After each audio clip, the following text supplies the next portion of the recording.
Hello, Panak. It's me again, nga Tobong na nga sana. So, Panak, na lang ko gusto i-share sa inyo ha, about ni sa mga anak diha. Mga anak nga buutan, o mga anak nga dili buutan pag-abot sa ilahang mga ginikanan. Manilad kambal nga, sadid kambal ulo, labantan bola labukay. So, siyempre, dira pa jud di ay tamo express sa to ang love sa tong mga ginikanan kung moabot na sa punto nga wala na sila. Diba? Manang pinaka-sad and reality karon panahon na. Kay naay mga anak nga salbahis na kayo. Pag abot silang ginikanan, dili na sila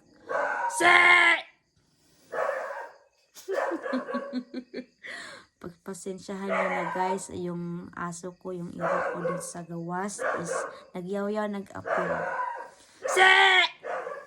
Nga naramag ko ano guys, pinakute na mo badlong. So padayon tayo ninyo imay na kong iro. So mo na to, naay mga anak nga dili na mo ila silang mga ginikanan. Labi nagnaa sila'y kuan na sila'y mga bikil, nga kuan away. Naa sila'y gamay nga away siyang mama, siyang papa. Then mo nang reason ang ilahang anak ko, kita mga anak nga mukuan ba kanang mangluod ko sa atong ginikanan. Hangtod nga mukuan siya, hangtod nga magdugay gapang luod gihapon say nga na lang nga butang. So what if sige kag pangluod, sige gifadno, what if mo abot sa time nga pagbalik nimo, paguli nimo, imong ginikanan wala na di ay makita na lang nimo na wala na, dira pa ka mo hilak, dira pa ka mangayog pasensya, dira pa ka mo ingon nga mapa love kay ta ka, dira pa ka mo ingon nga wala na siya ginawa.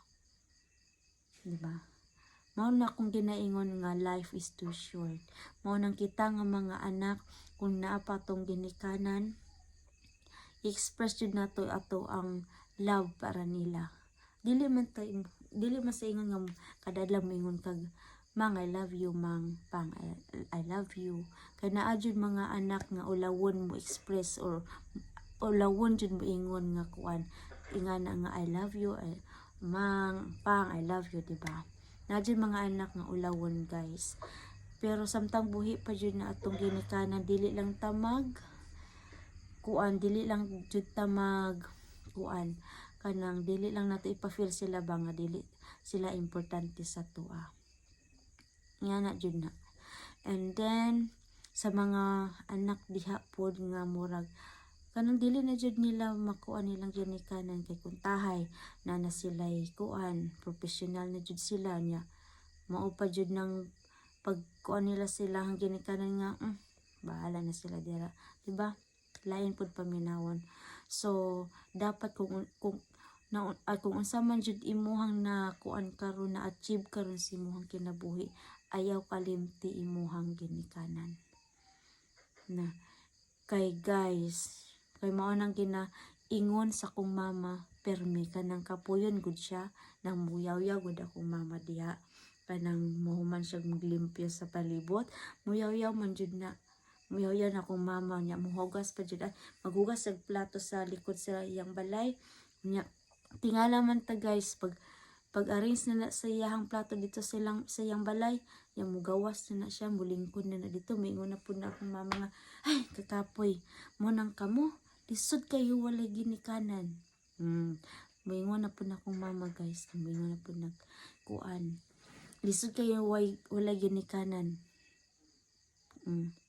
Halos na walay kuan na, walay adlaw siguro kung moabot ang pagkakuan sa kong mama. Moabot no Caribbean ba, ulo mango, mo reklamo jud na siya nga, moingon jud na salamat mo kay kamo na mo ginikanan. kung wala mo ginikanan dira jud ninyo ma-realize kung si kalisod nga walay mamog papa. So kato pa lang guys nga kuha sa kong pangutok nga tinuod man jud akong mama na siya punto ba. So kita nga mga anak diha, di ba? Kung kaya pa nato magkuan manarbaho, kung kaya pa nato mag-provide silang mga panginahanglan, why not? Di ba?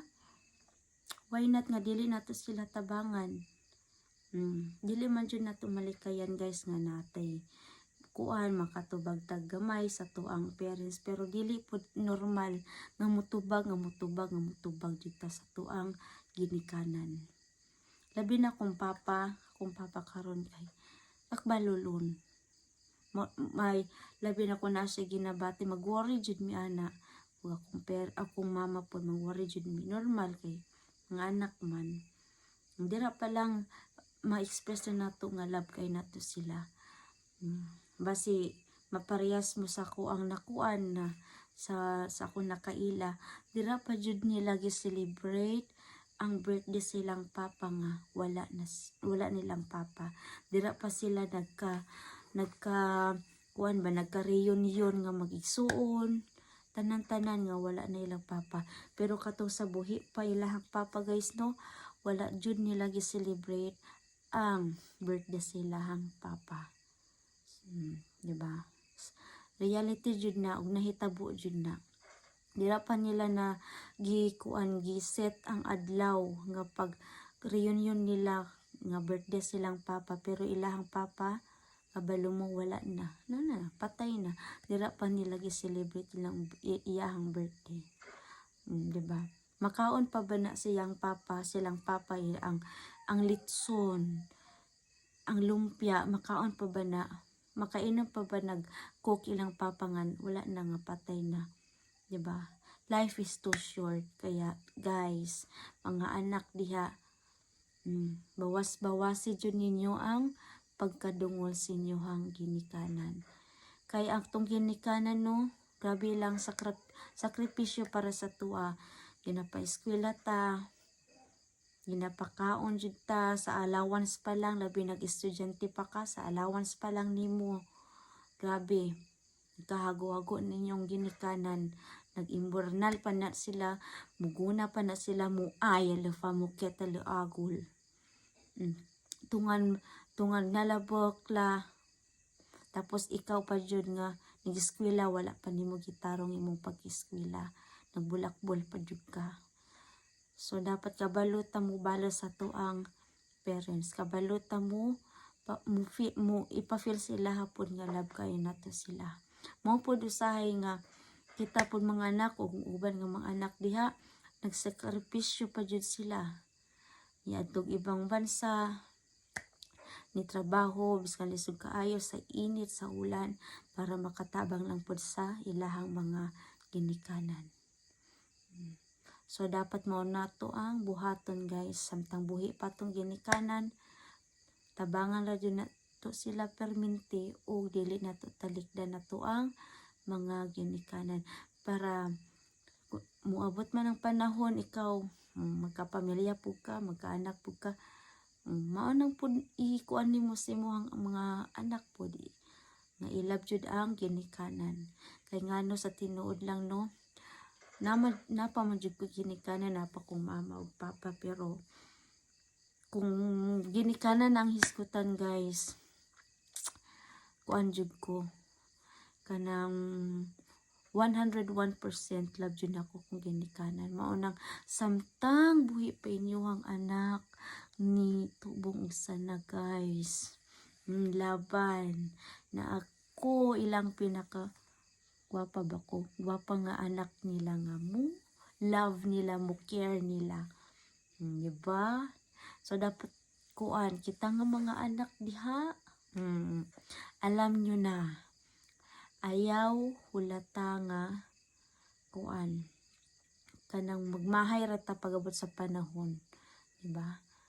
Tulad ng sinabi ko, life is too short. Dili lang sa atong ginikanan, kundi sa tanan nga nakapalibot sa tuwa. Kabalota mo, respeto sa isig katawo na to. Kay dili basihan karon mga flanek ang imuhang kwarta, tanan-tanan dili basihan karon imuhang nawong, dili basihan karon ang imuhang ranggo sa imong kinabuhi. Kung wala kay respeto o dili ka kabalo maghatag og kuan gugma sa imong isig katawo, wala jud kay padulngan. Murag kuan lang jud ka sa pananaw sa mga tao, murag wa jud dili ka nila respetuhon. So respetuhon nimo imuhang ginikanan, respetuhon nimo mga tao sa imong palibot, tanan-tanan. Kung gusto pud ka nila, respetuhon pud ka nila. Diba? Ingana lang ka simple. So kitang mga anak, ilab jud na to tong mga ginikanan bago ulahi ang tanan. Kadaghan kaayo nagakuan nagawis nga naay mga uban nga anak dira ilahang mga wis nga dapat buo sila, naay uban diha nagawis jud nga unta buhi pa kung mama ug papa. So kita samtang buhi pa tong ginikanan, samtang buhi pa jud ta, i-express na to ato ang love sa to ang ginikanan bago maulahi ang tanan. Diba? Maro to guys. Salamat!